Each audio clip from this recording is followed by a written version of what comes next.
Okay, and Brian, did you get the text I just sent you? Yeah. Thank you.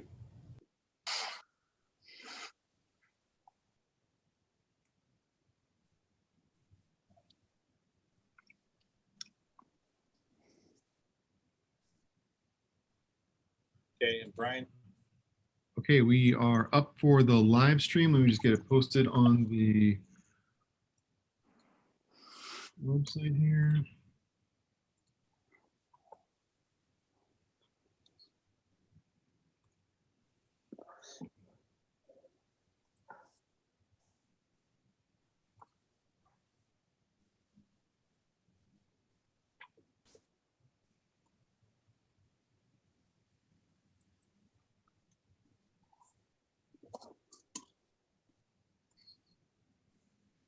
Okay, that's updating and we can start the meeting.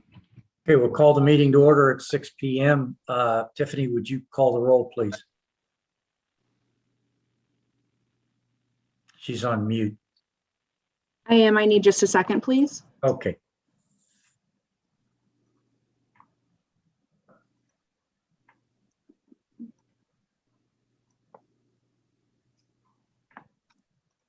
Okay. Chairperson Phil Goldstein, Here. Vice Chairperson Marty Jost, Here. Commissioner Scott Royce, Here.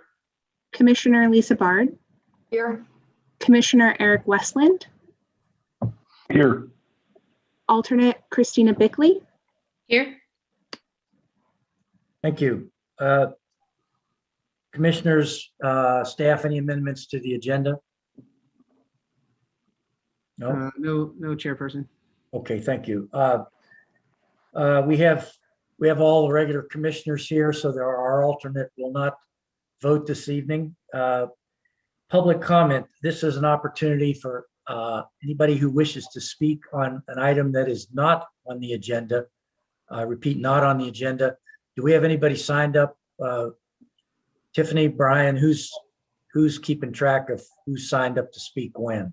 I forgot to ask it earlier. We do not have anyone signed up to speak on non-agenda items. On non, okay, so we close the general public comment. There's an opportunity on the business items to speak on those, but we now close the general public comment. The consent agenda consists only of the approval of the December 1st, 2020 Planning Commission minutes. Commissioners, any additions or corrections to the minutes? No. Hearing none. Very good. Do I have a motion to approve the December 1st, 2020 meeting minutes? So moved. A second? Second. Second. Okay. Tiffany, I believe we're going to start with this one. Will you go through the roll to vote on the minutes, please? Yes. Chairperson Phil Goldstein, Approved. Vice Chairperson Marty Jost, Approved. Commissioner Scott Royce, Approved. Commissioner Lisa Bard, Approved. Commissioner Eric Westland. Approved. Thank you. Move on to the business items. First item is item 6A, the Timnath Ranch 8th filing final plat. Kevin, is that you? Matt's going to start off on that one, actually. Okay. Thank you. Matt, excuse me, as you go through this, and I suppose it's appropriate for this one, it's not for the item 6B, the site plan. Could you also, because it's been quite a while, not just for us, but council's action on this item back in, I think it was October or November. There was some issues raised, some conditions and some discussion. I think if I have my item right, because it has been a while, could you also mention what, if anything, came out of council's actions leading up to this point, please? I think you might have the two different applications mixed up a little bit. The other one was called T-Rock, and it was on the west side of the Schoolhouse Drive portion of the property, and this one is on the east side. Okay, thank you. Yeah, it's been such a while, and I thought I'd better ask about that. It's no problem. And Kevin will go into the details, and if there is anything that's relevant to that other conversation, he'll point those out. I did want to share my screen here because I want to give you a little background. Hopefully you're able to see that. This is, here, is it working? Is everybody able to see that screen? Yes. Okay. Yes. This project, and I'm going to tee it up a little bit for Kevin, and then Kevin's going to present the actual project. This is a Timnath Ranch 8th filing, final plat and development site plan. These two things are part and parcel to one another. The final plat is a application to get the lots in place, and then the site plan takes it the next step. And this graphic here kind of shows where we've been and where we're going. So we're at the very end of the process. There's a little nuance here. The final plat is a public hearing, and as you know, the site plans are not public hearings, but we'll have the conversation about both of these things together. And then when you act on this, you'll act on it in two separate actions. You'll act on it for the final plat as one action, and then the site plan is the second action. But it's just easier in the conversation to do the presentation for the whole thing together. So both Kevin's presentation and the applicant's presentation are going to be for the entirety of the project, final plat and site plan together. So you'll see here, though, at the final plat stage, it is reliant upon the preliminary plat, which is reliant upon the sketch plan, which was reliant upon zoning and comprehensive plan and annexation. So it's there. We're at the kind of the tail end of the project from a development processing perspective. And then the site plan is that further detail that goes down into what's happening on the site. So just wanted to give you that background to start this off. And with that, I'll turn it over to Kevin and let him take it away. Perfect. Thanks, Matt. Let me do my screen share now. All right. And then I'm assuming everyone can see that all right? By the blank stares, I'll take that as a yes. Yeah, You're on. Yeah. We can see it. All right. So thank you, Matt. Thank you, Chairperson. So this is generally the location of Timnath Ranch 8th filing on the map that you see here. So north of Sugar Creek, west of or east of Schoolhouse Drive, and east of Club, just south of Harmony Road there.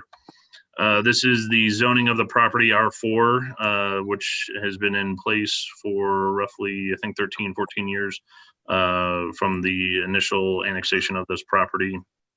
So this is the current zoning of the property.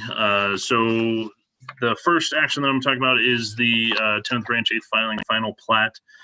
This is a final plat proposal to create 101 single-family attached fee simple lots, which are intended to be for townhomes, and then 42 building envelopes, which will then, which is part of the site plan, that will be for the condominiums and the apartments for the other part of the site. The single-family attached lots will range from roughly 2,000 square feet to 2,600 square feet in size.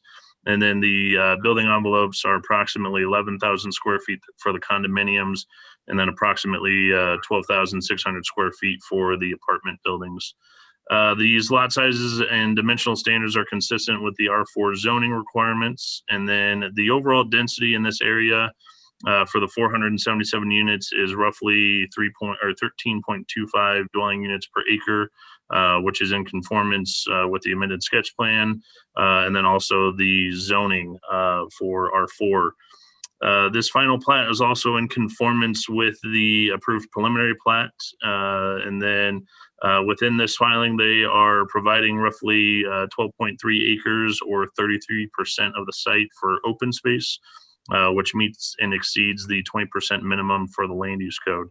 Also within this final plat, which also I'll mention in the site plan, is that there are 2 lots being provided for clubhouses that will be utilized as amenities for the condominiums and the apartments. The R4 area provides a buffer to the existing R2 and R3 to the south as required in the land use code. That buffer requires a setback and landscaping along that southern portion of the final plat. And that this application meets those requirements. In addition to that, there is by way of an additional buffering to the south by Sugar Creek Road. And then there's also kind of a green space where Sugar Creek dead ends. There's another green space that kind of extends to the east that's roughly 90 feet and 90 feet wide.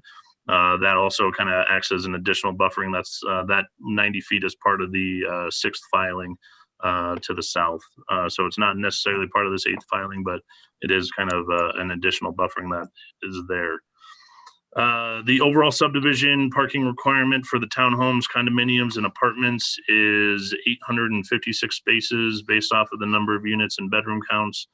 They are providing 940 spaces that's spread out amongst attached garage parking, detached garage parking, defined surface parking, and then some on-street parking that they have there as well. With that, then I'm going to dive into the site plan. So the site plan of the 42 envelopes and then the 2 lots that are part of the 8th filing here.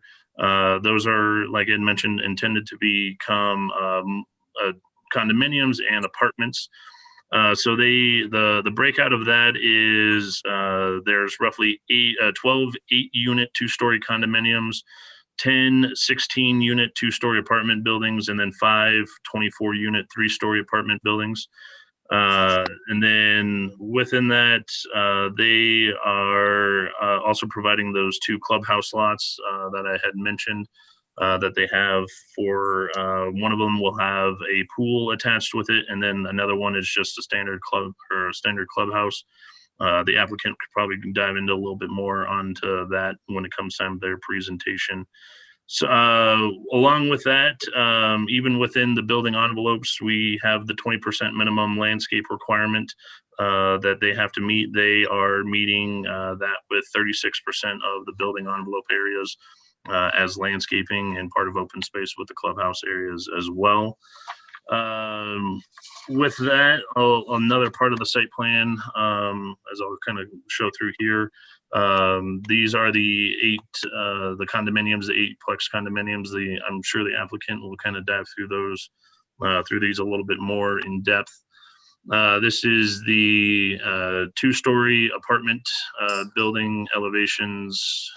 This is the 3-story apartment elevations. And then along the lines with this one, the applicant is actually requesting a height variance of half a foot to the requirement of 35 feet. So these buildings sit about 35 feet and 35 and a half feet in height. So they are requesting a 1.5% increase to the building height requirement per section 2.9.9.10 of the land use code.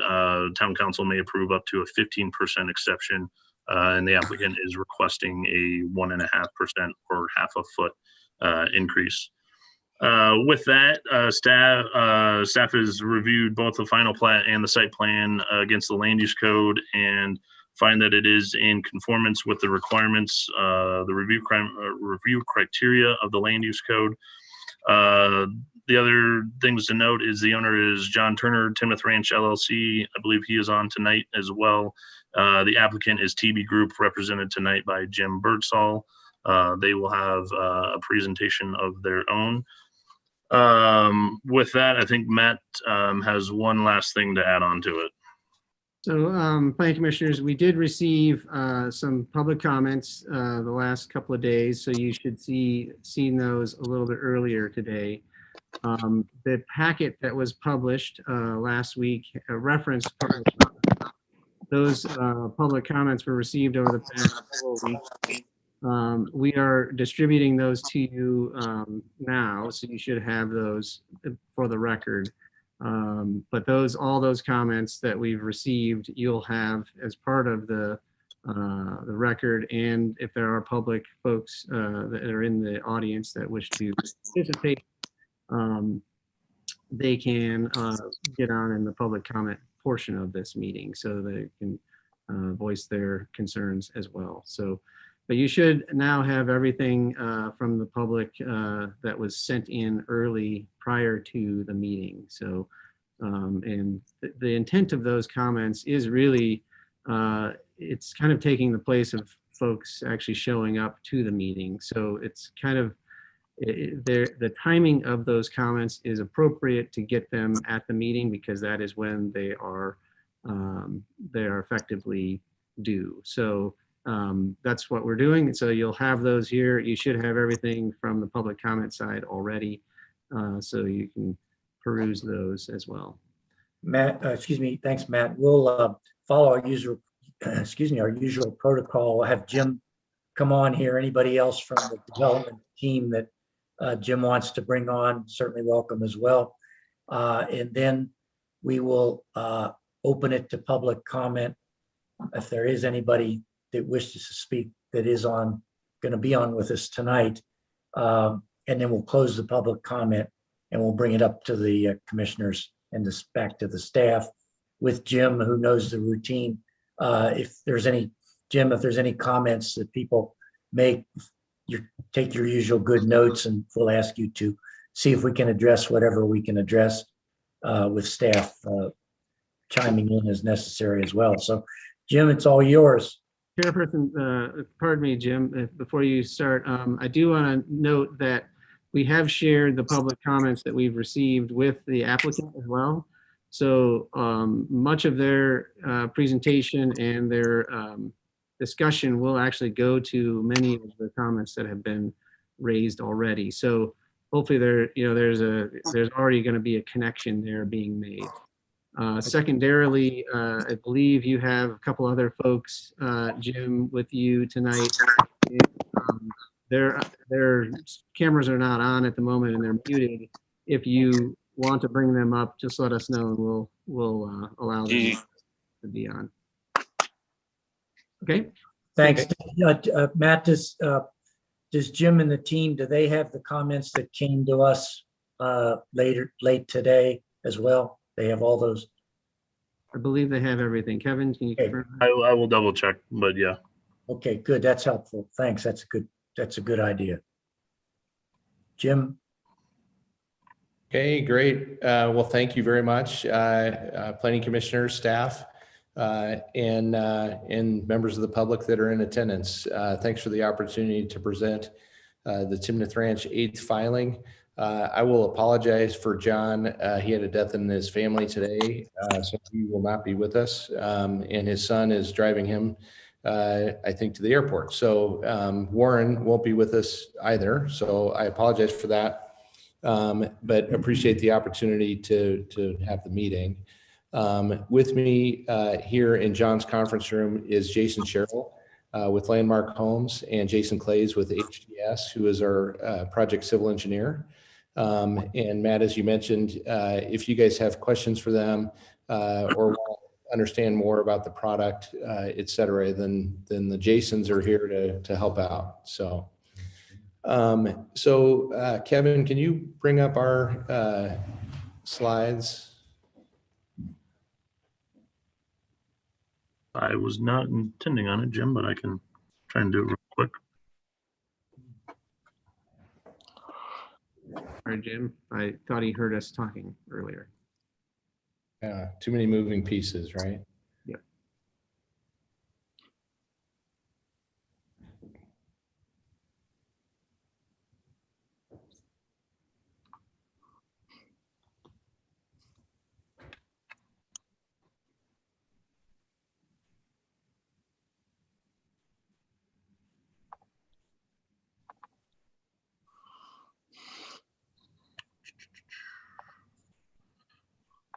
And then, all right, there we go, Jim. Perfect. Thank you. So I wanted to start out and just kind of go through some of the history of this project because it goes back a long ways. So the plan that's on your screen is what we call our master plan. So this predated the town sketch plan process, but effectively it's a very similar document to what your sketch plan requires today. So this includes both what we call Timnath Ranch, which is that sort of square area to the north, and what is known to us as a plat as Timnath South. It's also marketed as Timnath Ranch, but that's on the south side. So the south piece was developed by Dino DiTullio, and then the north piece was developed by John. So this was a comprehensive master plan community. And I really just wanted to point out one thing, which is that purple space up in the northeast corner of the Timnath Ranch area has been anticipated for RMU zoning, multifamily housing since 2005. This is an amended plat or amended sketch plan with the addition of Bethke Elementary and the pool, et cetera, which we did in 2007. But I just wanted to point out that this has sort of been planned in this location for a long time. So Kevin, if you can go to the next slide.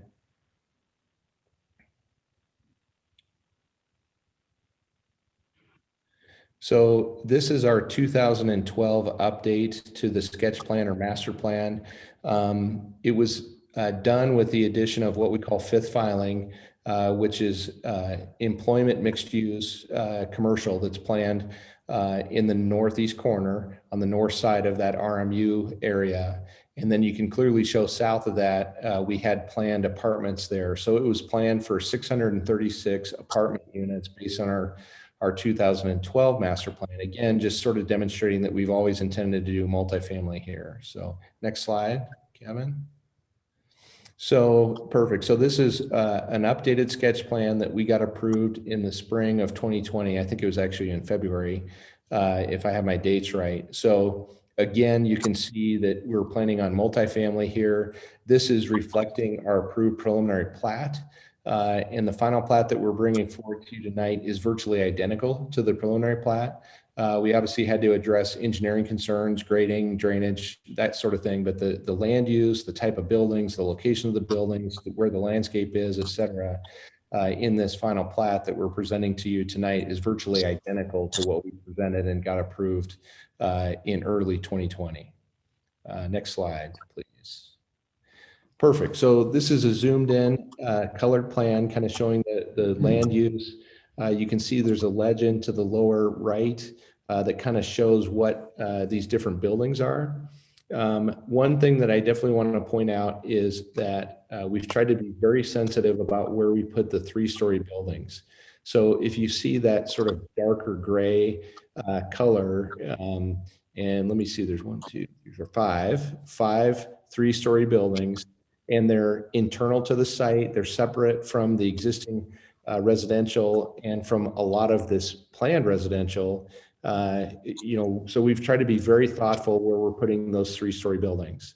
And then the rest of the units are all 2-story, similar in height to the townhomes that are just south in Timnath Ranch 7th filing, and then the residential that's just to the east of 7th filing, which is in 6th filing. So again, we've tried to be very respectful of the streetscape, very respectful of the adjacent residential, and I think this plan really achieves a lot of compatibility.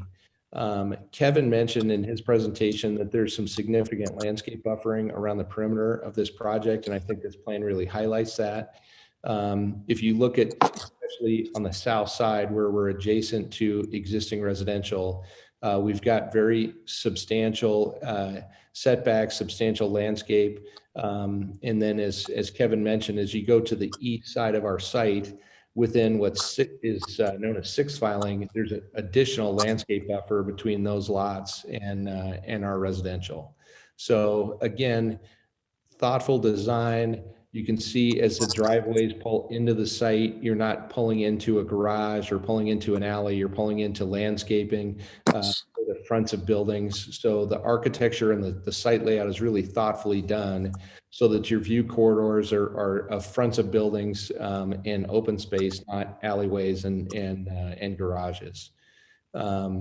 And then you can see, as Kevin mentioned, we've got the 2 clubhouses centrally located, very walkable community, lots of sidewalk, lots of loop sidewalks. So people from this neighborhood or people from the adjacent neighborhood, if they're out walking their dog or just out for an evening stroll, there's a lot of different loops they can take. Or, in the morning, it's different than the afternoon, or if they want a longer walk, they can make it longer or shorter.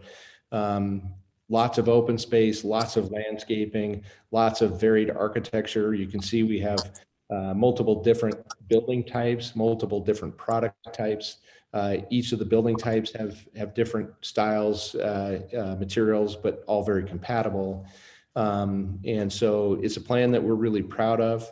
I think it's worth noting that the density of 477 is exactly what was approved with the preliminary plat, but is significantly less than what was approved either under the existing zoning, the existing comp plan designation, and our previously approved sketch plan. So we think we've been very thoughtful. We think we've picked a mix of product types that will be very compatible with the neighborhood and bring a type of housing, a type of project that isn't in Timnath today, which we think is very positive.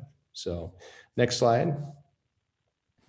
So Kevin went through the architecture. I mentioned Jason with Landmark Homes is here. So if you guys have specific questions or want to just better understand the architecture and the different product types and the different building types, et cetera, he's here and happy to address your questions. So with that, I'll just wrap up and turn it back over to you guys for the public hearing and questions and concerns you guys have and what the public has. I just want to wrap up and say that from a technical sort of planning perspective, we look at this as a relatively straightforward request in the sense that we meet the comp plan, we meet the code, we meet the requirements of the preliminary plat that's approved. We did a lot of work on that preliminary plat. If you guys remember, we spent a lot of time with you guys. We spent a lot of time with staff on that preliminary plat, addressing traffic concerns, access, building types, building locations, et cetera. And I think that preliminary work really paid off in that we were able to basically match it at the preliminary, at the final plat level. So we feel like it's a pretty straightforward request. So with that, I think we're ready to hear what comments and concerns you might have. Okay, Jim, thank you. Brian, do we in fact have anybody wishing to speak to us here tonight? Chairperson, yeah, I just talked to Brian, and the folks that were planning on attending are not in the attendees. We do have a little bit of interesting comment here is the information that was sent out to people in the mailing and the information that was published in the packet, public notice, all said the meeting is virtual. On the town's website for the Planning Commission, top of the Planning Commission page, it does say that it's in person. We did unfortunately have a few people show up tonight. We've been corresponding with those folks and offering the opportunity to get into the meeting virtually. So if you bear with us a little bit, we'll see if we can, if anybody does show, we'd like to wrap them back in if we have a moment to do that. Although most comments have been received, mailed in or emailed in, so we have all the comments that we have many comments that we received. We're trying to verify if some of those folks were the same folks that have put in public comment in another way. However, I do want to add Jim, Jason, and Jason. I do recall seeing those building 3D models that you prepared, and I didn't see that here tonight. Is that something you'd be willing to share? They're in that presentation, so we can just kind of scroll through the next slides if you'd like, Matt. That would be good while staff tries to give people, I think that's appropriate, Matt, to try and give them an opportunity if they want to come on since they showed up, given the confusion. I do know that, at staff's request, we asked that the applicant look at those based on some of the comments we were hearing. So I think it would be helpful to actually see what some of these renderings actually look like. So the planning commission can see those too. Yeah, good point, Matt. So you can see on the screen now, this is a 3D rendering of the 3-story apartment building. And you mentioned, with some of our early submittals on the final plat. Can I just interrupt you for 1 second, Jim? If I just want to say that if there's anybody out there who's watching the live stream who wants to participate in the meeting, if you email publiccomment@timnathgov.com, I will get you into the meeting so you can make the public comments. Thanks, Jim. Sure. So we'd gotten some public comment and some concern about the buildings, and we thought that they were thoughtful comments, and we felt like some improvements could be made. So we've modified the architecture, added some material changes, which I think are really quite tasteful. Lots of glass, lots of stepping back and forth of the architecture where you don't have straight walls, that are very long. And I think it's very thoughtful and contemporary, while being very compatible with the rest of the neighborhood. So lots of stone. You can see, colors that are compatible, with the rest of the neighborhood. So we're pretty pleased with these buildings, and think that the comments were well received and good comments. So. And then this is the 2-story apartment project. So you can see similar, but obviously 2-story rather than 3, but designed to be a little bit different color palette, but similar materials, again, compatible, but creating some diversity in the look and the feel. So you can keep going, Kevin. And Jim, I know you pointed this out on the, and I'm trying to try to tee up some of the public comments that I know we've heard, is that the location of some of these buildings, the 2-story buildings in particular, have been cited adjacent to the open space buffer between the single-family homes in that one particular area. So I'm just making the point that what you're seeing here, those 2-story buildings are the ones that will be closest to the single family. Is that correct, Jim? Yeah, that's correct. And, I think it's worth noting, that I think compatibility is an important discussion point, and we're happy to talk about it. But, we feel like, and we've done a lot of projects with Landmark. I actually live in a Landmark townhome right now, and so I'm kind of living it real time. But, these townhome and apartment projects that Landmark is doing are really quite compatible in the sense that you have beautiful landscape that's uniformly maintained.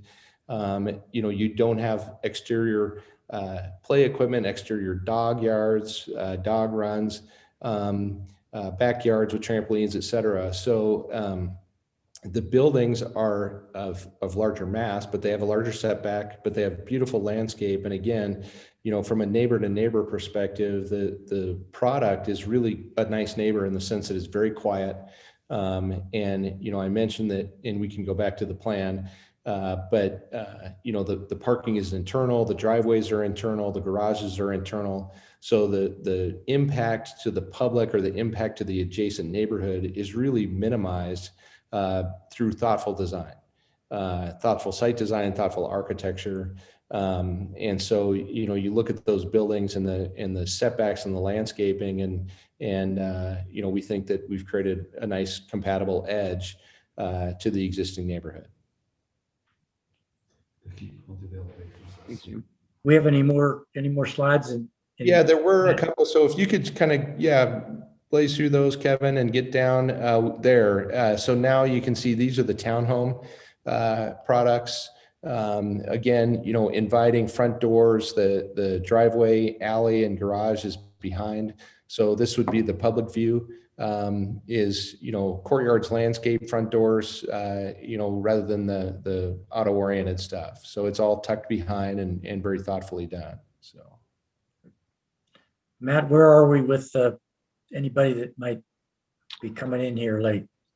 I don't see anyone in the attendees at the moment. I have not While we received wait. any emails from people who are asking to get into the meeting. If we do, I will let you know. Okay, what, do you have and I think if there's any confusion at all, it's appropriate to give it a little bit of time, but do you have did you give them any kind of deadline to get set up?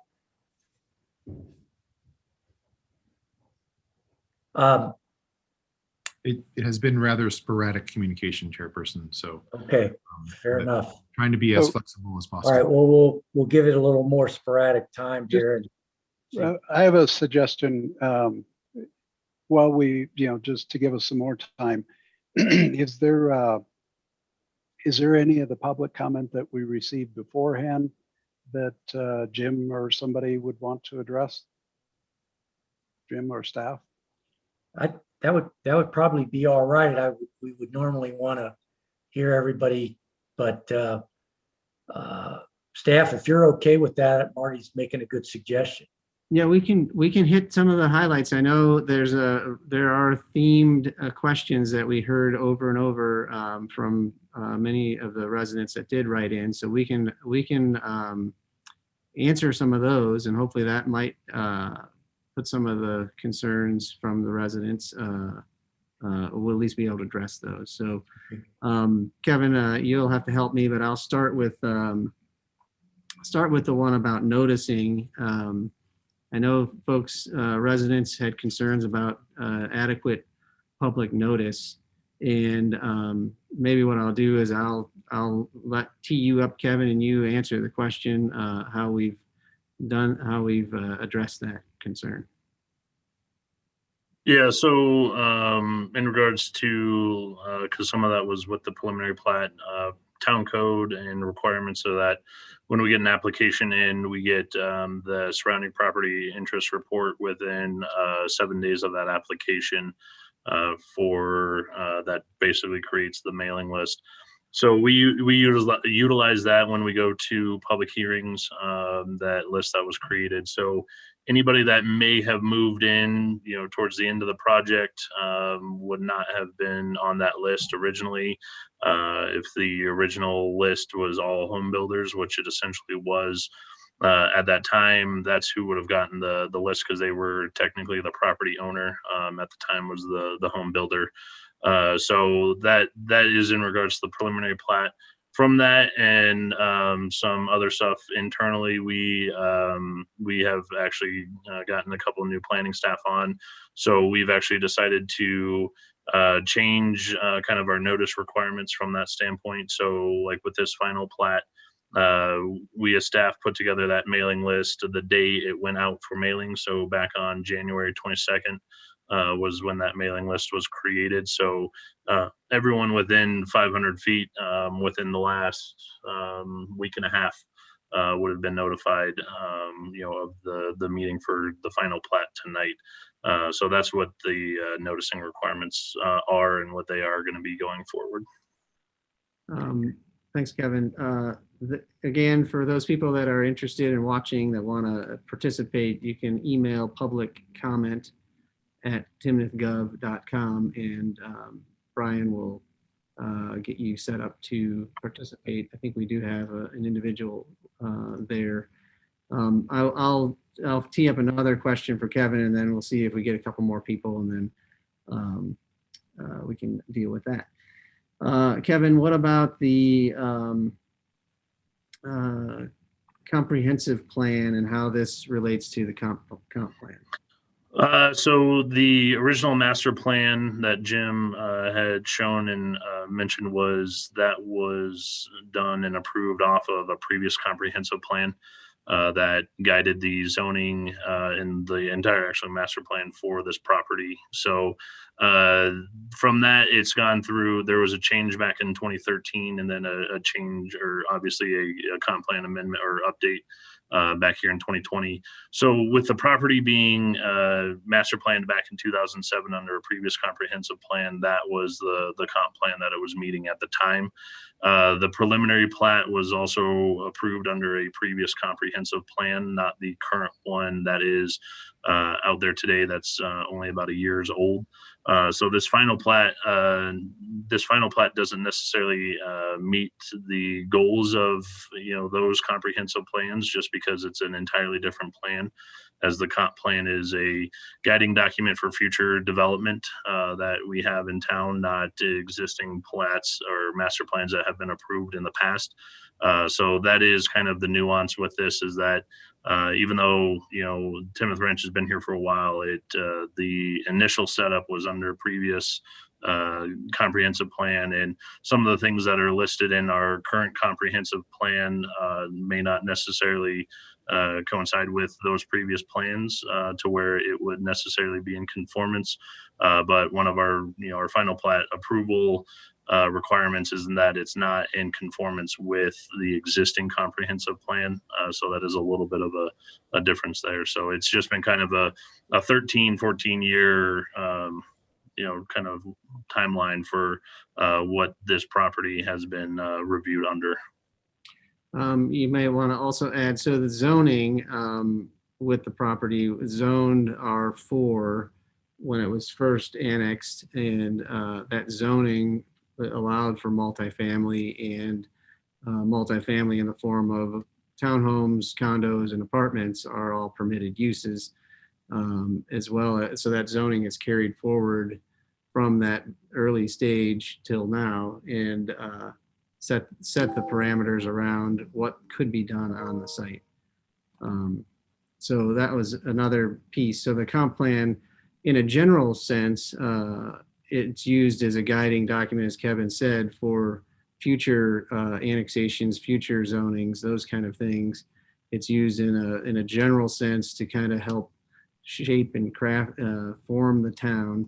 But once annexation and zoning has occurred, the comp plan takes a little bit more of a back seat, and the zoning takes over in terms of then future sketch plans and preliminary plats. Those things are what drive the actual plan forward. So there may be some comp plan things that aren't exactly in alignment with what is being proposed, but the plan is being proposed in a way that is in alignment with all those prior approvals. Staff, speaking to, again, filling a little time here particularly for anybody who didn't get a chance or isn't going to get a chance to come on tonight. At least item 6A, the final plat, that does go before council based on. Both of them do, Chairperson. Both of them, the site plan will go before them as well? Correct. Okay. So that is another opportunity, no matter what our recommendation is coming out of tonight, that they'll have an opportunity. So they certainly should, and I would have mentioned this later, certainly have an opportunity to address council. Do you know when whatever happens tonight will go before council? Will that be their next meeting? It would be at the 23rd of February. Okay. Where are we now? Do we have anybody? I did have someone in the meeting. Oh, and she's back. So her name is Victoria, and I'm going to allow her to speak. I just want to remind everyone of the standards for public comment. Please introduce yourself, give your name and address, and then you'll be limited to 3 minutes for your discussion. Okay, Victoria. Victoria, you'll need to unmute. There we go. All right, can you guys hear me? Yes. Perfect. All right, so my name's Victoria, and I live at 5045 Autumn Leaf in Timnath, obviously. And I guess just to clarify, am I able to ask questions, or is this just a time for me to just kind of talk? Victoria, you can throw out some questions. Both staff, the commissioners, and the developer will be taking some notes. We won't address those as we go along, but some of those, and perhaps all of them, we can circle back. We'll try and do our best to come back to you, but you have 3 minutes or a little bit more we'll allow, and but go ahead and lob it all out, and then we'll circle back to you after you get through with your presentation. Awesome. Wonderful. Well, this is kind of last minute. I received the information in the mail, and so I figured after listening to y'all that since there was some time, I might as well ask my questions and state some concerns. I guess my biggest concern is Timnath, and as all communities, really strives off of a good mixture. We need housing, we need retail, we need dining, etc. And my big concern with this is you have all these wonderful houses. I live in a landmark home. I love it. You have all these wonderfully designed houses, but what is everybody supposed to do? There's no place to go for shopping or dining, anything along those lines. So I think that's a big concern. We are asking all these great people to move to Timnath to spend their money in other places.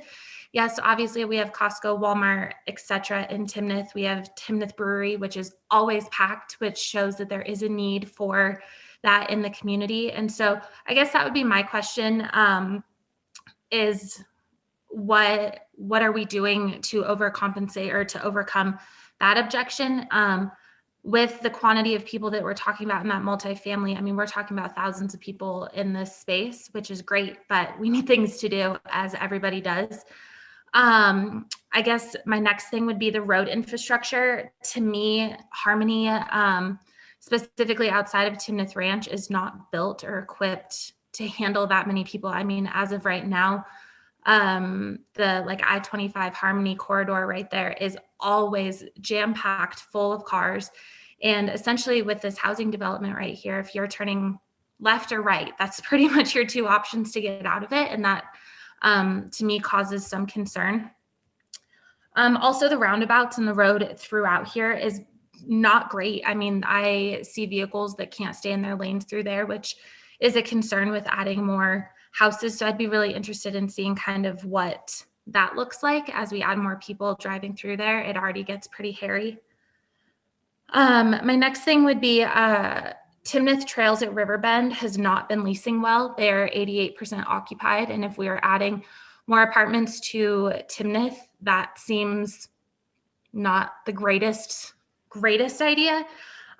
They also, their price per square foot for those units has not been sitting well within the average market, which is a concern. I mean, I think it's great if we're trying to bring people and add money to the community, but they're sitting at like $1.39 per square foot when in the market that's closer to $1.60 or so. And so I think that's a big concern as well, is how we're going to stand apart, or how this community is going to stand apart compared to Timnath.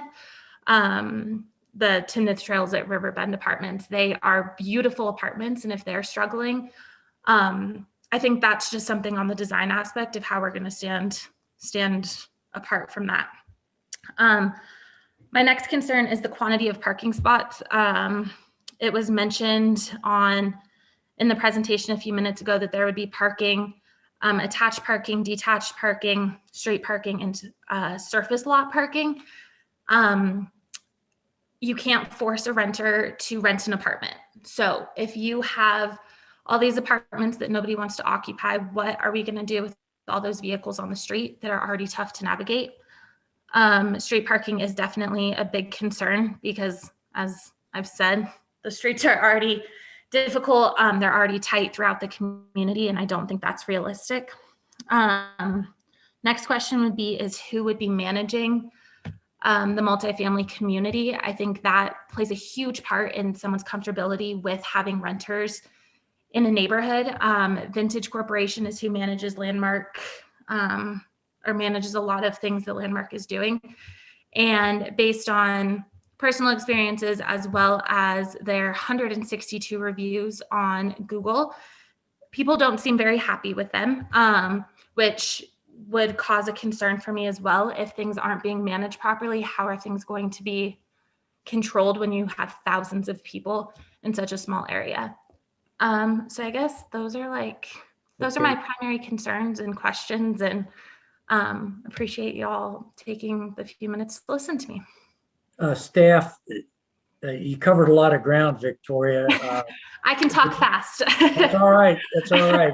And we allowed more time, but you cover a lot. Staff, I think some of what you mentioned at the beginning is more appropriate to the extent that any of you can address some of those things. Some of this really is more general comments, and that's fine.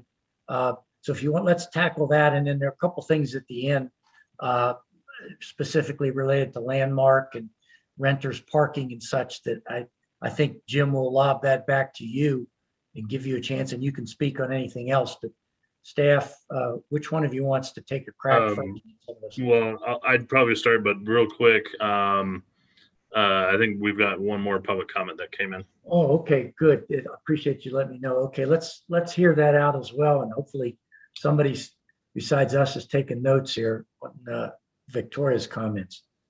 Who do we have here now? The next person is Betty McKay, and I believe giving you the ability to unmute. You'll just need to unmute, and then you'll be able to address the commission by stating your name, your address, and then your comments in the 3 minutes. Bet? Hi, Betty, is it Bet or Betty? it's Betty. Okay, Betty, you've got 3 minutes, please.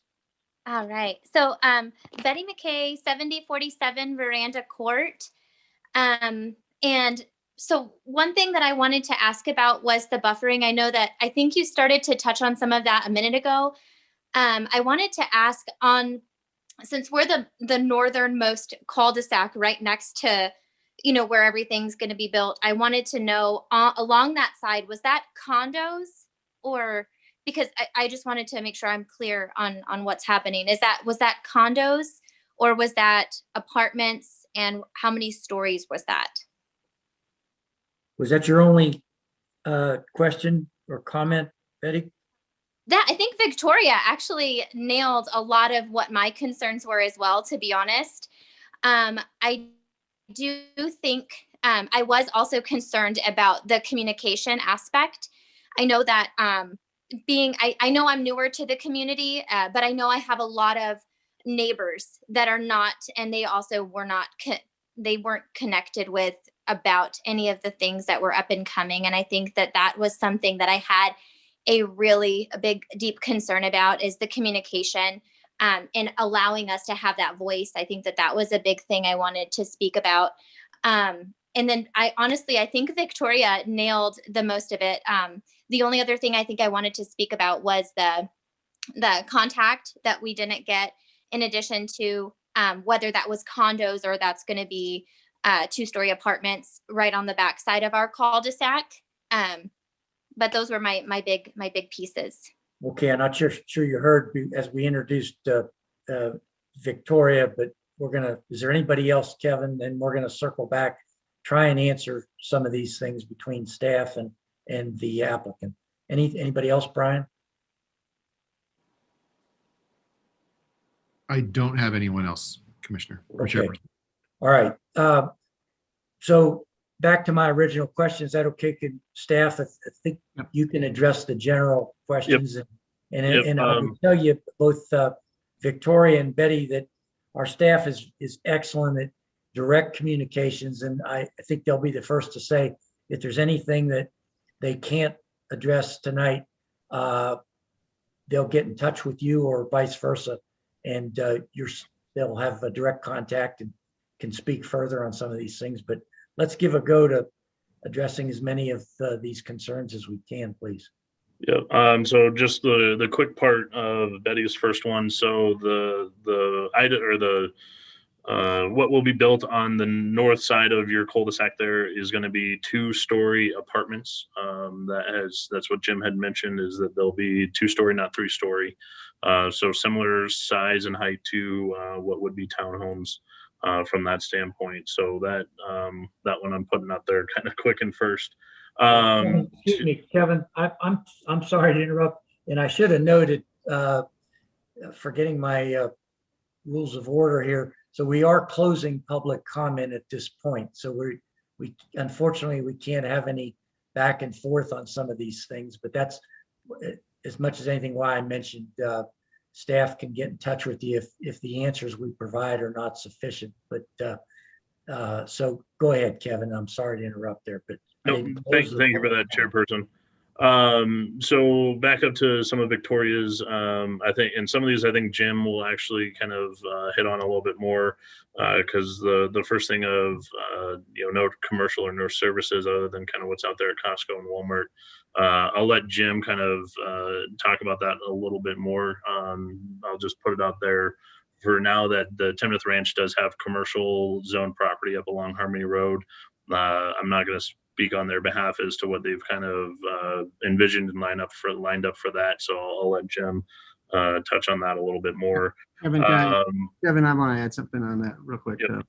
One of the things we hear from most retailers at staff level is that they need rooftops and they need housing, they need population to drive commercial, and so higher density projects are the types of things that actually push retail to come into a community. So even though there's a lot of cars that drive back and forth on Harmony Road, and even though there's a lot of commercial property there, there's a resident population that they're looking for, because we've spoken to a lot of these folks, and that they're looking for to actually come into a community like this. So this type of project, multifamily project, actually helps bridge that gap. So, but Jim will definitely probably have more to say on that topic. Thanks for that, Matt. So one of the other things Victoria had mentioned was basically there's one way in and out of Timnath Ranch. That will actually change with this filing. It's not directly part of the design of this filing, but per a development agreement with the applicant developer, John Turner, Wheatfield Drive, I believe is what it is, that actually has to be extended out to Latham Parkway as part of this development. So that will be another new in and out to the Timnath Ranch development as a whole. I know it's, further down from the 8th filing, but that was kind of a trigger point. Actually, Sugar Creek Drive was the trigger point. Anything north of Sugar Creek was going to trigger Wheatfield to be extended out to Latham Parkway. So that will also be put in in conjunction with this development. So that will at least help with some of the traffic in and out that for Timnath Ranch. Some of the last things I think I'll let Jim and maybe Jason Sherrill kind of touch on, because they're more or less with Landmark, and I'll touch on the parking a little bit, and I think Jim and Jason will let you guys kind of go with that as well. So the parking calculation, commissioners, as you know, is based off of number of units or the number of units and the type of unit, either a 1, 2, or 3 bedroom. So the applicant did provide the unit breakdown for this, and they are meeting and exceeding the overall parking that is required. The on-street parking is actually very minimal. The on-street parking is roughly only 70 spaces, and that's on Sugar Creek and Schoolhouse, which are designed to adequately hold on-street parking. So even with those 70 or so spaces that are taken out, this site as a whole will still meet and exceed the parking. And the parking was, as I mentioned, calculated off of the number of bedrooms per unit for the condos, the apartments, and even the townhomes that were put in there. So staff feels that they are meeting that requirement that is set forth in our land use code. So with that, then I'll turn it over to Jim if he wants to kind of touch on some of those, or even elaborate. And actually, Matt looks like wants to chime in. Kevin, there was one question that Victoria asked, and it was about traffic on Harmony Road, and I'd like Don to actually. Yep. Thank you, Matt. And especially near the interchange, because he's got some information about those things. Yeah, I do, Matt. And just to try and answer a question, and I know it's going to be kind of 20,000 feet and not on the ground, but Harmony Road has been expanded, and Harmony Road in the area of this development is quite sufficient to handle the capacity of both the background traffic and this development. The issues that we find ourselves with is associated with the intersection of Harmony and I-25. And, most of the people, the staff, I know understands this, and I'll try to be very brief with it, but we don't control that intersection. CDOT does, and CDOT also controls the timing of all the lights on the off ramps and on ramps there. And so we're in constant communication with them, trying to adjust the timing of those, because they can at times significantly adversely affect the Harmony Road traffic, because they're concerned only with getting traffic on and off of I-25 and not with the impact of that traffic on Harmony. We are, like I say, constantly talking to them, trying to massage that. We have got them to agree to expand the number of lanes over the bridge at Harmony Road. Now we thought that was going to happen last year. It didn't. This is not a structural change to that bridge. It is a pavement marking change that allows an additional lane westbound. What that will do is that will create more capacity, and the majority of the problems we see with this is when the left turn to southbound I-25 backs up and creates only one lane through going westbound. That's a significant problem, and that happens more times than I want to think about. Hopefully, we will get these marking changes and that increase that capacity this spring. And I can go on and on about our relationship with CDOT and I-25 and its effects on Harmony, but I think I'll stop with that. Don, Is that enough for you at the moment, Matt? Don, did you have anything you wanted to say about the roundabouts there on Club Drive? Sure. I mean, all of the developments from the beginning have had a requirement of giving us traffic studies relative to all the movement of traffic and the future traffic that's going to be there. Those roundabouts are designed with enough capacity. The actual quality of driving through them is not something that we can control, but we have a police department that can monitor those activities if they get out of bounds and try to keep people, for lack of a better term, in their lane. The infrastructure, the transportation infrastructure we have there is sufficient to deal with existing and future traffic. Thanks, Don. Is that enough, Matt? Yep, that's great. Does anybody, the only other one that I remember was not directly related to this development. It is, I shouldn't say it isn't related, but Tiffany made the comment about Riverbend. Anybody have any insight on their rental situation? It appears to be rather full, but I don't pretend to know the details. I won't pretend to know the details either, Chairperson. I can recall that I think midsummer or beginning of summer last year, I actually had reached out to them. At that time, I think they were at about 95% capacity. Obviously, that was several months ago, so they could have gone down in occupancy over COVID during that time. But as of current numbers, I don't know. I don't know if Jim has been in contact with that group since they were actually the land planner for the apartment. So I don't know if he still has kind of some communication with them and has any understanding of where they're at now. Jim, why don't you, it sounds like you're nodding your head, so maybe as you address the things that you're going to address here, any thoughts you have on how their situation and how that relates to the marketability of your apartments? Sure, happy to. Just let us know when you guys are ready. Yeah, we are. Yeah. Unless we have anybody else, Dawn, sounds like you have something else to add. I had one thing I wanted to add on, Chairperson. The apartments actually, as you know, have been approved to add additional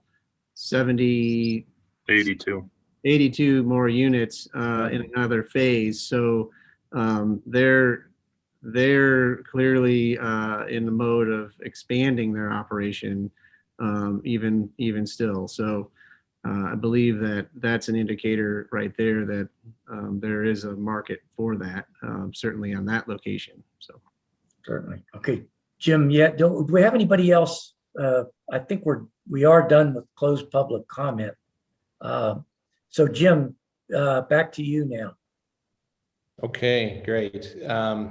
So I think staff addressed some of maybe most of the questions, but I just wanted to kind of weigh in on some of these. So first, I think to the trails at Riverbend. So I think their success has been very good. I think it did take them time, as it does most projects, to fully absorb. And typically most apartment projects are never fully absorbed. You always have people moving out, moving in. But I think what Matt and Kevin said is exactly right. These guys have had success, and so they're moving forward with an expansion of their project, which I think is a good indicator.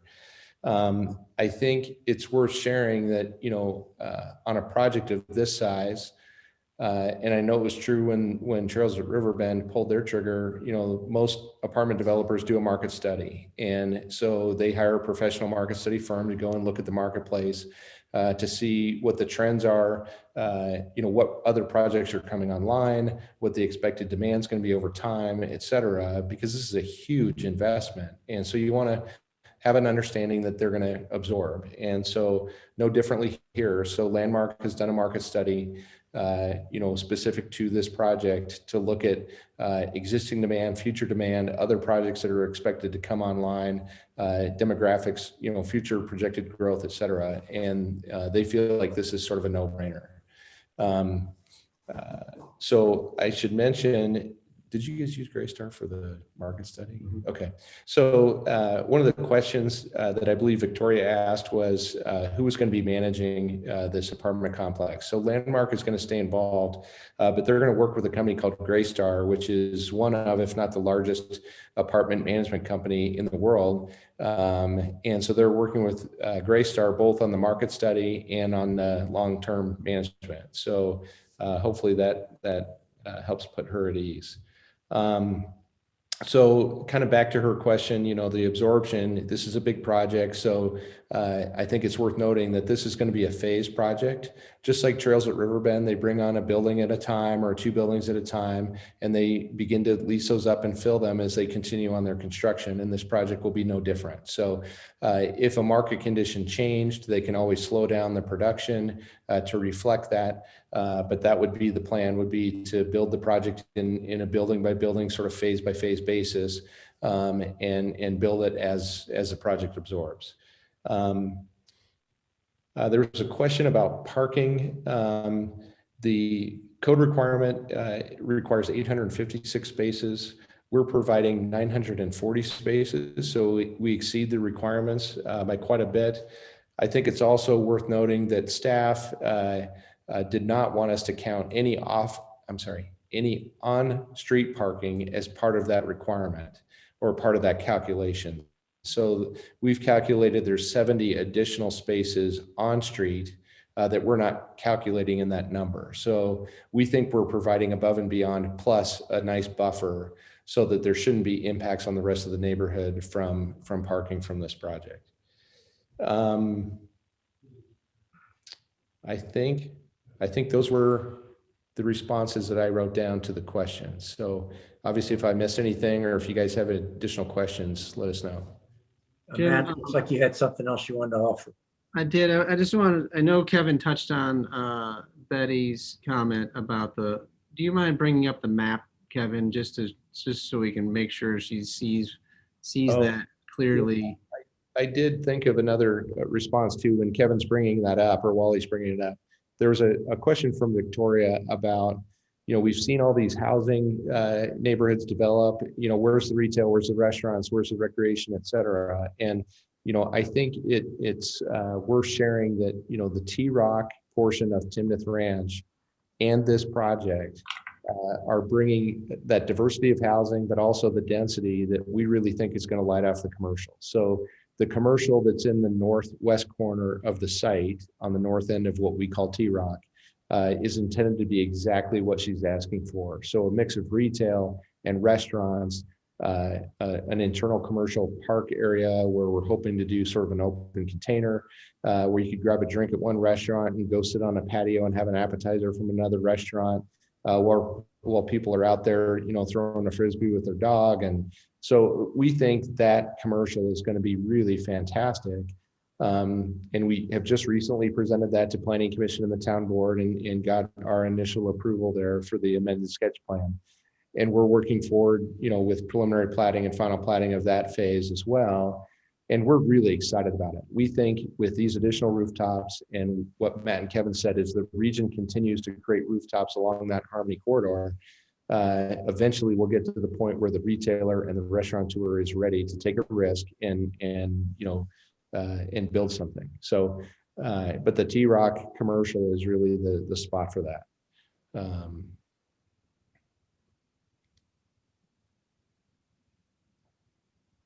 Is this what you wanted, Matt? Well, the site plan, please.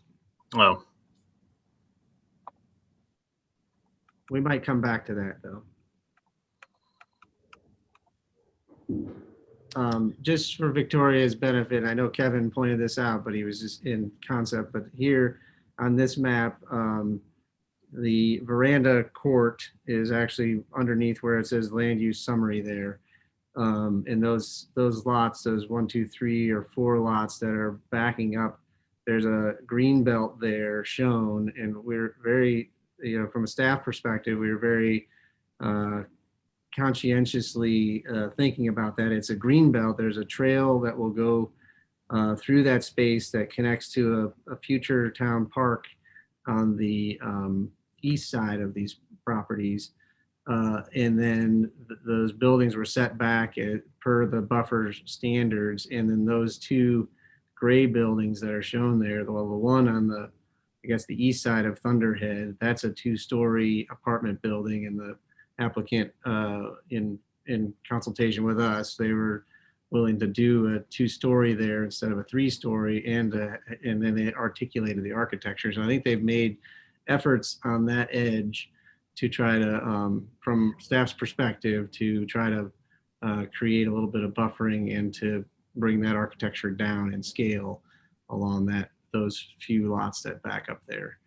And if you'll notice, just to the west of Thunderhead, there's another one of those 2-story buildings there along Sugar Creek Drive. So those are the 2 that kind of face that direction. And then further to the west, there's another 2-story that's kind of in a north-south orientation. So it'd be the end of that 2-story. And further to the east, there's a couple of parking garage structures. And that's what's shown over there on that end. So I just wanted Victoria to see the picture in relation to what her question was. Okay, thanks. All right, with that, I'm going to bring it to the commissioners. Let's go around. Marty, any comments or thoughts to share? You're muted. Yep. Yes, I have a list. Big surprise, right? So one of the comments that I read was there's mature trees that are being taken out. And from what I remember, or what I recall of the site, the only real mature trees are along the canal and along the east property line. Are there mature trees? there is one little grouping, I think, of 1 or 2 cottonwoods, Marty, that are on this property that would be removed with the development. You are correct that the other mature trees are along the Lake Canal there, and actually would be off of this property. It would be on a different property owner's property that would not be touched with this development. Those would stay in, but there is one little grouping that, yeah, is just kind of where Matt was on that site plan where those garage units are on the far east of the site. That's roughly where the kind of 1 or 2 cottonwood trees are right now. Now, the claim in the comments is that it's used by various birds, but the one that got my attention was the bald eagle. Has that been checked? Because if that's considered a hunting perch, doesn't it get special treatment? So it does. The CPW actually takes. They actually have an active list of nests for bald eagles. This would not be one of them. I actually had met with the CPW not too long ago about a different project, and they made no mention of any bald eagles or any other type of nesting here in Timnath. They're primarily kind of situated Fort Collins, West Fort Collins, some other areas, in the region, but there's nothing necessarily of a bald eagle nest here in Timnath. So not necessarily nest, but I thought hunting perches were also treated differently. So that's something to maybe look into. Yep, we can definitely do that. Okay. I'll follow up with the CPW again, from that standpoint. But yeah, they've typically not found anything of significance that needs to be protected in Timnath at this point. Okay. And then the height variance was, I think, 6 inches. Yep, 6 inches. Okay. What was the river bend? Wasn't that like 2 foot? Or 2 feet? Those ones were actually taller. I'd have to double check, but I think that one was actually about a 3.5 foot 3.5, height okay. variance on that So one. this isn't any more than that. Nope, Okay. it is less than that. All right. And then Matt, you talked about there's when this was originally brought up,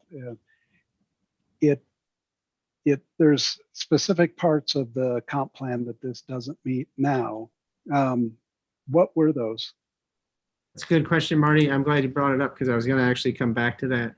The main one that that's been identified in the new comp plan is basically this, how it was termed was buffering between uses. And it's mainly speaking to transitional intensities of uses. So from a commercial to multifamily to a single family attached down to a single family detached. So there's kind of this stair stepping kind of a thing.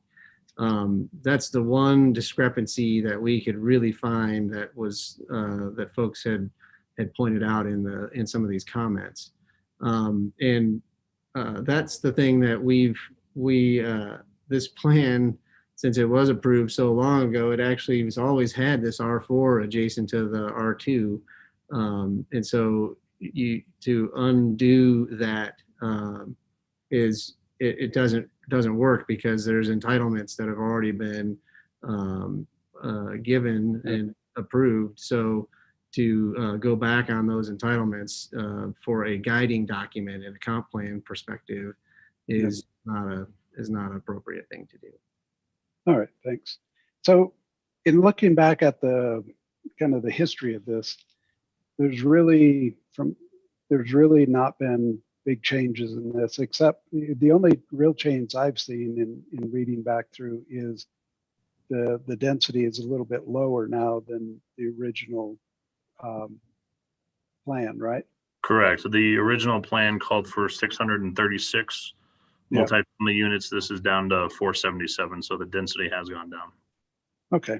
And I will say, Marty, one of the very original master plans, all of those 636 units were apartment units, and that was that's what I saw on the map that you showed. Yeah. Yeah. So now the blending and adding of the townhomes and reducing the density is going in a more, from staff's perspective, a little bit more favorable direction because it does actually do that transition of intensity a little bit better.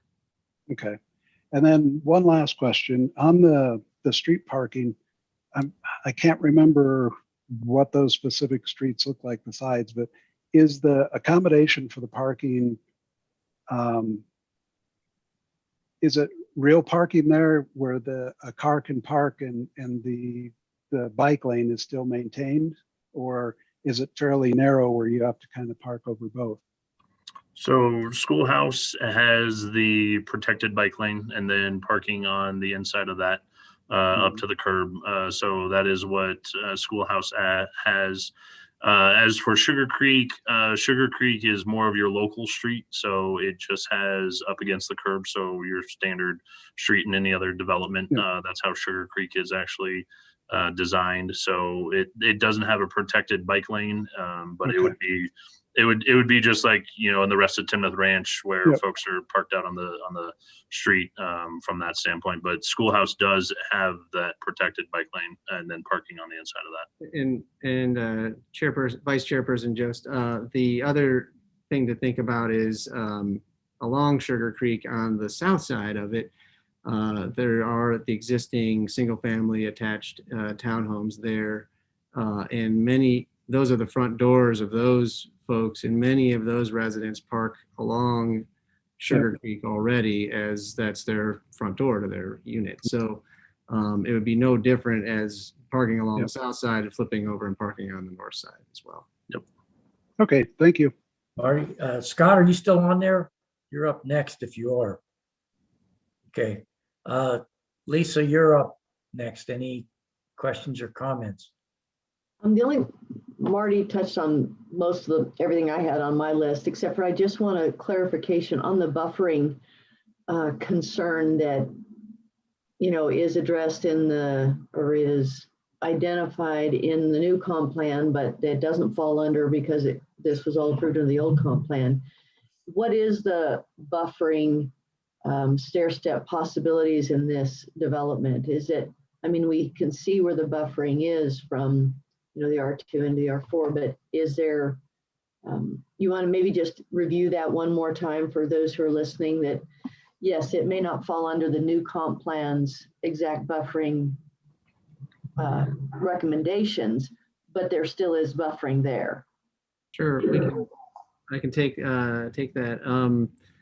Yeah, we did take that very seriously. We were really concerned about those single-family homes adjacent to those higher density units. That's why we've had the conversation with the applicant about how do we get similar scale of units along there and then set them back and do landscaping to help soften that edge. Certainly, it may not be exactly the way the comp plan is reading, but the comp plan again is that guiding document that gives us kind of it's not a requirement, it is kind of a tool that we use to help inform and steer some of these decisions in the discussion. So we really tried to use that as the tool to help push it in this direction, which we think with the changes that have been made and the modifications to the shorter buildings and the landscaping there and the setback in terms of the distance from the properties will go a long way to work towards that end. Does that answer your question? Yes, it was mainly just so that everybody who's listening or is involved, in the comments understand that why those change, and yet it still was addressed. It still was looked at. It still was taken under consideration. And then lastly, I would just agree with Marty to check in on the cottonwood trees to make sure that there aren't any restrictions or they aren't habitat for anything. Yeah, I had looked at one of the CPW maps either late last week or early this week, and it did not show that as part of being for bald eagles. But I will double check with them on that. And the one thing I also want to add in to Lisa about the comp plan. One of the other things that was brought up about comp plan not being met is the Harmony Corridor. So the Harmony Corridor is actually not part of the comprehensive plan, even though it mentions major corridors in the comprehensive plan. That's more or less the major arterial roads such as Latham, Harmony, Mulberry, Main Street, those types of corridors. And the Harmony Corridor is actually a design standards for commercial development within 1,000 feet of Harmony Road. And since this is a residential development, it doesn't qualify for those standards since it is residential, not commercial. So I just wanted to throw that in there as well. And I think that type of explanation for those who are listening, who are concerned, who are chiming in is just really important. It's that communication of saying that, we take those things into considerations. We do listen, we do hear. Here is the background, here's the information so that those residents know that these are informed decisions. So thank you. Yep. And on that note, before we move from that, we did actually, at the mayor's request at our last council meeting, he actually asked that staff put together an FAQ regarding this project, so that might clear up at least give some people some information about how some of the public noticing process works, how the comp plan works, and how that Harmony Corridor was one of those questions. So there is an FAQ that we've put together, staff has put together today actually, and we distributed that to some of the folks in that Timnath Ranch neighborhood. So they should be seeing that as well, and will be it'll be on our website as well. So there's some of that information will be out there for people to go and review and see how we actually, from the planning department, how we look at these things. Eric, you're up. Any comments or questions? I have comments only. I think that the group's done a good job tonight of presenting the project and the zoning that it meets. So my concerns have been met with questions and comments from others tonight. Christy, throwing you into the fire here. I see you taking some notes. Any thoughts, please? Yeah, I have to take notes. It's the only way I remember things. The only thing I had a question about was the variance too, but Marty hit on that. And so, yeah, that's where I'm at. So thank you. Good. Marty, I want to circle back to you. Again, this is in your purview, not mine, but I know you were making a point that this is an issue of hunting purchase, not nesting purchase. So I appreciate being educated on that. Are you comfortable with the additional homework, if you will, that Kevin's going to do on this one?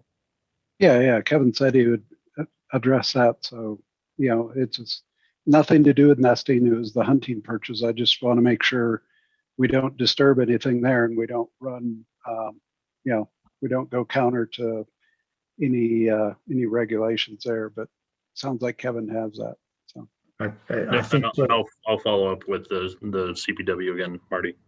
Okay. Good. I'm sure. I know we can trust in that process. My comments, and it's very little that hasn't already been said. Great job by the commissioner's staff, Jim, the people that chimed in publicly. A couple things I would note. We received almost as many comments as I read through things quickly. We received almost as many comments in favor of this for various reasons, which is gratifying that people are not just, we're getting positive comments, but we're getting some very insightful comments by people, which is good that the public is getting involved. It's a goal of councils, I know. I was impressed by the lowering of the density from what this was originally going to be. I thought that was a refreshing change. Growth is inevitable. We do need more affordable housing. Certainly, I was impressed as well that we're exceeding the parking requirements. There's been some good reasons why we have been under the parking requirements on some things, and things have worked out satisfactorily. This is impressive that we're exceeding that. So that was a positive as well. Jim, I don't think anybody asked, Jim, what's the price point for some of these units, just for some of the public that might be listening? Could you share that with us, please? Jim, the price point. Sorry, Jason Sherrill with Landmark is here, and he's coaching me up so I don't answer incorrectly. I figured. So yeah, we think it'll be in the very high 2s to the high 3s, possibly into the 4s on some of the townhome product. Good. Well, that's helpful. We do need affordable housing. I think it's going to go hand in hand with the increased commercial that I'm confident when we get enough rooftops, as staff explained, we will see more commercial, certainly. So with that, again, this meets the requirements and the provisions of the land use code comp plan. There is the nuance of the circumstance that there's a bit of grandfathering going in here. So With that, commissioners, staff, is there anybody that has anything else they'd like to add before I ask for a vote on this motion, followed by a vote on these two items? Staff, anybody? Commissioners? Nope. Okay, with that, I'll entertain a motion on item 6A, the Timnath Ranch 8th filing final plat. Do I have a motion from one of the commissioners to approve this? So moved to approve by Marty. Do I have a second? Chairperson, before we step forward, looks like Scott Roy's is not available at the moment, and to vote. I would propose that we would have Christie vote in his absence. Yeah, I was gonna mention that if he didn't come back here. So he must have had something happening there at the house that had to take care of. So apologize for that, but it would be great if we could actually have Christie jump in his absence. Well, there you go, Christie. You're getting thrown into the fire in more ways than one here. So very good. Yeah, I was going to mention that. Thanks, Matt. So we still need a second, I believe, on Marty's motion to approve. Lisa seconded the motion. With that, Tiffany, would you poll the commissioners, including our alternate on this motion? Marty and made and Lisa seconded, please. Yeah. Chairperson Phil Goldstein, Yes. Vice Chairperson Marty Jost, Yes. Commissioner Lisa Bard, Yes. Commissioner Eric Westland, Yes. alternate Christina Bickley. Yes. Very good. It's unanimous. All right. Move on to item 6B, Timnath Ranch 8th filing site plan. Do I have a motion to approve item 6B? So moved. Do I have a So second? moved. Second. Second, okay. And Tiffany, back to you, please. Vice Chairperson Phil Goldstein. Yes. I'm sorry. Wow. Sorry. Chairperson Phil Goldstein. Yes. Vice Chairperson Marty Jost. Yes. Commissioner Lisa Bard. Yes. Commissioner Eric Westland. Yes. Alternate Christina Bickley. Yes. Very good. That's unanimous as well. Thank you, staff. Thank you, commissioners. Jim, congratulations. Yes, thank you very much. Really appreciate it. Thanks for such a great meeting. Really well done. I think we're all learning how to do the Zoom stuff, right? But yeah, thanks for the opportunity. Appreciate it. Very good. Okay, we'll move on quickly to reports. The only thing I would add is we do have the alternate, the other alternate's position is posted right now. There's a deadline for applications of the 26th of February. So if you know somebody that might be interested and they meet the requirements, please have them submit an application. Matt, anything else Nope. on that process? The information is on the homepage of the website in the slider. You can get to the planning commissioner application. There's an online version and there's a PDF you can print out and fill out and drop off in person at the town center. Okay, thanks. Town Manager Aaron Adams, you're up. Anything you'd like to offer for the Planning Commission? Just express my appreciation to everyone for taking the time tonight. And that includes the staff who did a nice job. So thank you all. Thanks, Aaron. Look forward to working with you further. Planning staff, anything further other than what's in your reports or anything you'd like to elaborate on? I would like to congratulate Eric Westland as his promotion to full person. Somehow it just happens when you have a vacancy, you just kind of keep moving up. So Christy, I appreciate that, Matt. Thank you. Soon be there as well. So and thanks for everybody for getting on a little bit earlier this evening so we could do introductions and get a little bit familiar with each other. As part of that conversation, we did talk about doing a refresher course, and I'll be looking into into reaching out to the DOLA folks, the Department of Local Affairs, to see if they can do a virtual version of that for all of us. I know it'll be kind of maybe repetitive for some of you, but it'll be good for some of the new folks as well. We might time that, as Chairperson mentioned, we might time that until after we've got our other new alternate in place. So it might be in April timeframe. The other thing is there are some seats that are coming up due, and thank you for those folks that we've reached out to already and said that they'd like to continue. We will have to take that to the town council, obviously, but we will make a recommendation that everybody that's seat is becoming vacant, or not vacant, but is becoming up for reappointment, to take that forward going into the next round of terms. So, and appreciate everybody's willingness to serve on this commission. So thanks for that. Thanks, Matt. Staff, anything else? Don Toronto, anything you'd like to, if you're still there, anything you want to offer? No, Phil, not that I know of. Nothing has blown up in the recent time frame. Things are kind of moving along okay. Harmony Road is up and down like it always is, but as of right now, we got no significant things I can report on. Musgrove, Don? What's that? Musgrove? Oh, I can talk about that.